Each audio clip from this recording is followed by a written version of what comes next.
What's going on, people? You're through to Else at TvKO. Yet again, massive thank you for tuning in to another video. It is greatly appreciated, trust me. Hit that subscribe button, do not forget. Like, comment and share on this video. Big up, big up, big up, big up for anyone doing that. Still, anyway, let's get straight into it. I want to talk about Saturday night.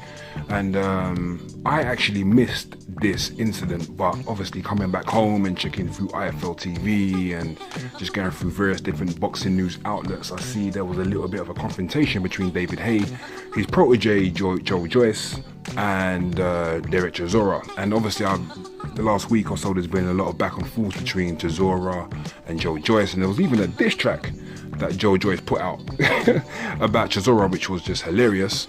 And this was shortly after Derek Chisora's second round KO of a guy called Zuzi or some shit like that, I don't know. But yeah, so Derek Chisora had just won the fight. He's been interviewed by Sky, and then I think the interview's been sort of bum rushed by David Haye and Joyce, and they're asking about this fight. You know, when do you want to have this fight? When do you want to have this fight? What's going on? Why don't you want to fight or whatever? And Chisora's been given the mic, and I think he's purposely been given the mic a lot more than David Haye's able to actually get hold of the mic. Probably purposely done by Sky to probably get under David Haye's skin. And Chisora took full advantage of that in a very hilarious but very, I'd have to say, ridiculous way as well, by making stupid demands to get this fight on, which would be May the 5th, I believe. They want it on the undercard of Bellew Haye at the O2. And for me, I think it would be a really, really good fight. It's almost like a crossroads fight, a pathway fight, you know, between the old guard and the new, which is weird to call a boxer new when he's 32, which Joyce is. Obviously, he's coming to the pro game very late, but nonetheless, he's new to the professional ranking, and I think it'd be a really good fight, actually, and one that I think Chisora should take. But obviously, Chisora has to step very carefully now, because he knows he's one defeat away from just being totally irrelevant. There's some that may argue that they don't really know how he's still relevant anyway. I mean, the guy's basically, every time he stepped up to the plate, he's lost. And maybe people, I don't know, it comes down to just his personality keeping him relevant, because he's a bit of a crazy bastard. Who knows what it is? But he's still relevant, that's the point, and I think people would still be very interested, like myself, in seeing him versus Joyce.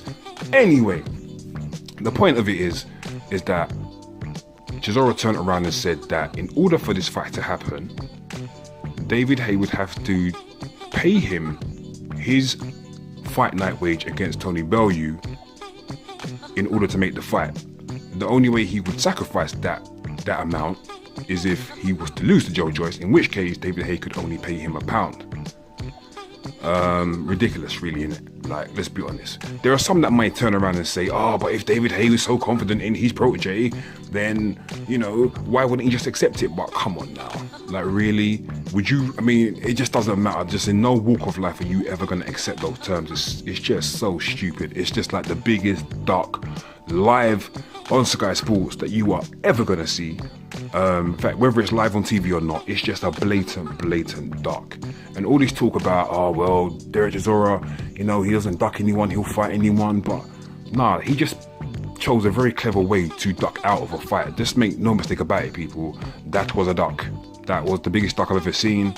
Like I said, he has to watch what he does in his fights now, because he knows he is one defeat away. I think he knows he is truly one defeat away from not being able to make no type of comeback this time.